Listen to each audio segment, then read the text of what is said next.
Hey guys, this is Dion here with your Guitar Academy. So in this lesson, I want to finish off this piece for you that is featured on unit number 2 of this Cory Wong course. So we're going to be expanding on this single note riffing idea with another string and also a little cheeky kind of 7th chord or 9th chord flourish in there as well. And I also want to talk a little bit about how you can change the tonality of your muted notes by moving your hand up and down the strings. So grab your guitar, let's give it a go.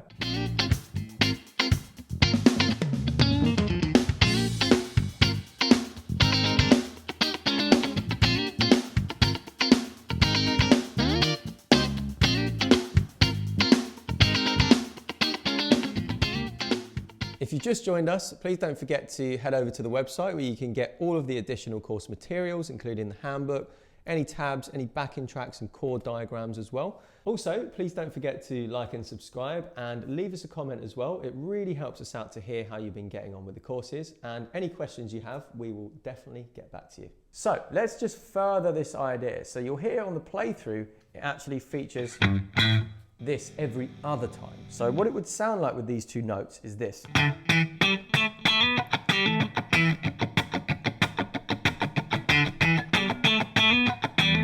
Now,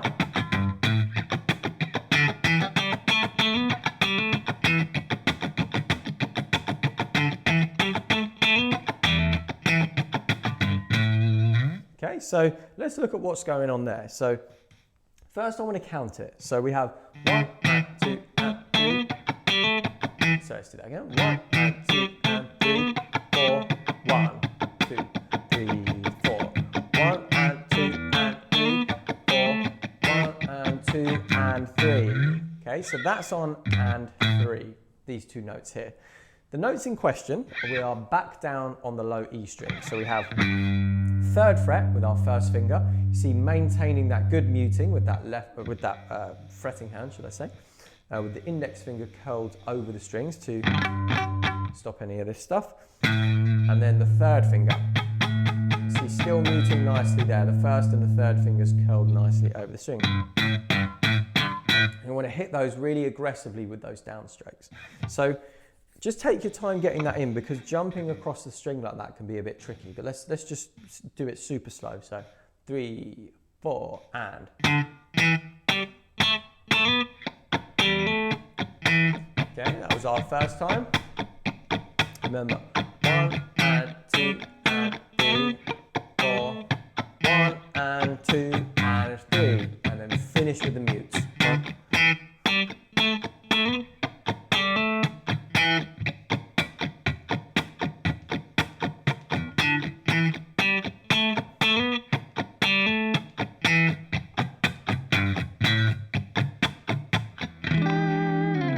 Okay, so you see again, after I've played those two, we continue to mute, okay? So another little thing that I'd like to talk about is that you can actually change the tonality of your muted notes by moving your hand up and down the string. So if you want a slightly kind of higher muted sound, you can bring it all the way up here. So I'll show you what I mean kind of in context. So.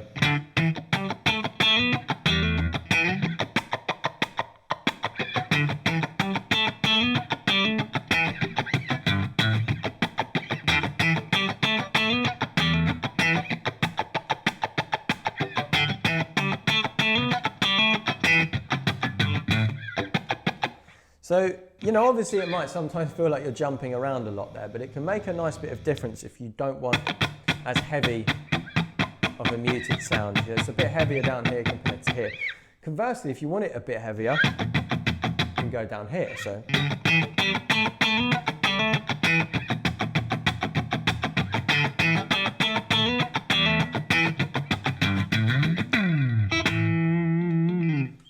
And there you go. So another thing to notice as well, before we look at this final little thing, is that sometimes you can get some kind of harmonics on the go there. So unfortunately, sometimes they can't be avoided. By the way, this is when I'm muting.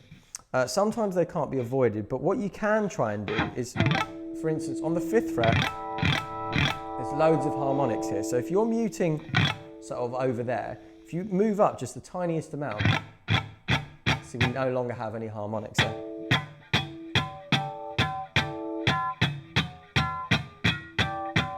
hear sometimes you can kind of hit them and sometimes you don't. The thing is, like, because it's just the nature of the guitar, I sometimes don't mind too much if there is a little bit of that on the go. But if it does annoy you,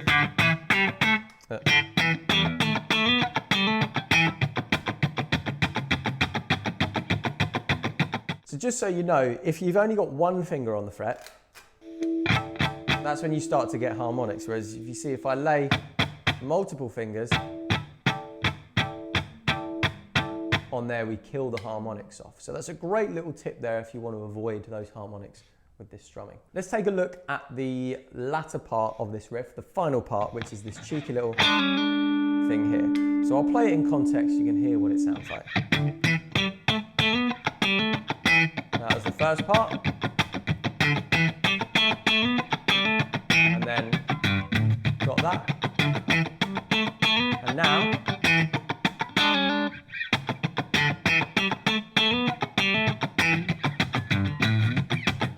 okay, so let's take a look at what's going on there. So what it is, I'm actually targeting the chord tones of our E dominant 7 chord. Okay, so I'm playing the 3rd and the flat 7. In relation to E, we have that sort of sound. And I'm doing this little cool chromatic thing.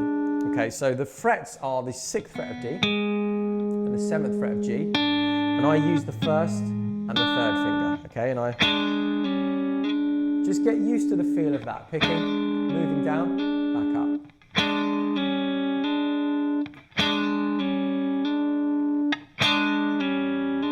Okay, and you'll see, to get the muting, you see my thumbs come over, and the 1st finger is also covering those low strings. So if I hit all of the strings, I only get the 2 that I want. Whereas if I did it like this, it doesn't sound right. But bring the thumb over, flatten the 1st finger down.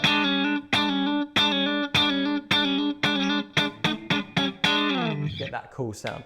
In terms of the timing, it comes on these beats. So 1 and 2 and 3 and 4 and 1 and 2 and a 3. So you see, we're now bringing in this 16th note. So 1 and 2 and 3, 1 E and a 2 E and a 3 and a 4 E and 1 E and 2 E and a 3.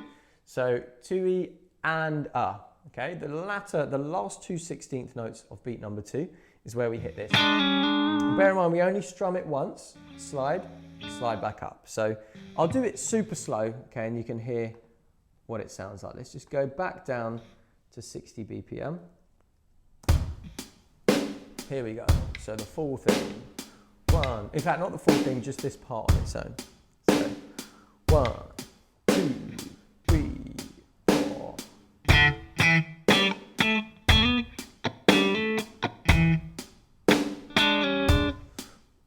And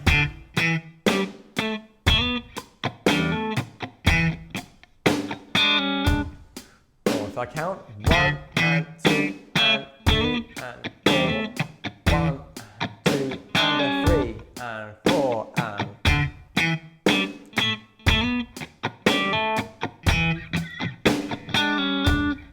4.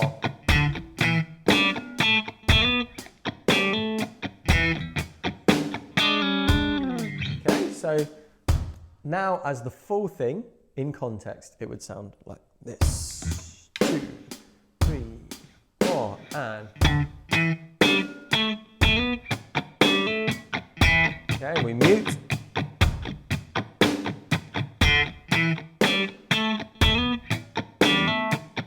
And then 3, 5, yeah.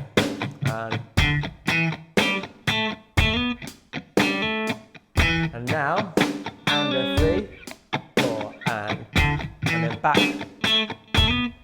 to the one where we go 3, 5 on E, and that's it, it's the full thing.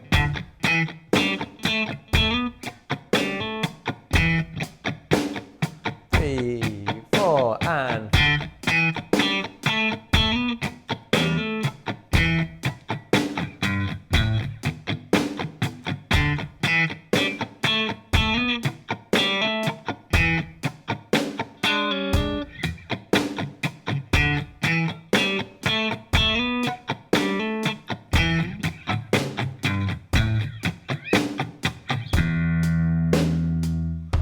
there you go. And there's a backing track with both full speed and also a little bit slower, 30% slower and 15% slower for you to try this too.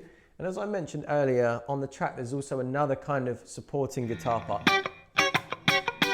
doing something similar to that, to show you how you can kind of stack guitars in this funk setting. So just to summarize, so for this unit, we've learned how to effectively mute with our fretting hand to play these aggressive, bright, you know, funky single note lines on the guitar, maintaining that good technique and also maintaining, good fretting hand technique, and also maintaining this, you know, wide, loose picking hand technique as well. And, you know, avoiding any unwanted notes by fretting effectively with this hand.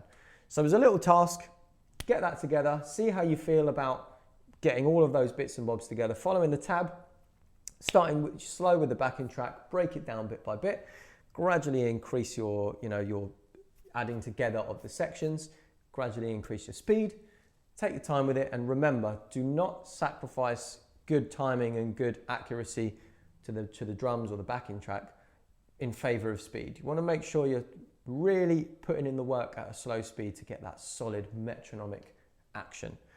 So have a bit of fun with that, and I'll see you in the next unit. That's it for this lesson. If you want to go on to the next lesson, you can click here. And if you want to go back to the beginning of the course, you can click here. Also, please don't forget to leave us a comment. Let us know how you've been getting on with the course so far. And if you have any questions about anything, we'll answer it and we'll get back to you as soon as we can.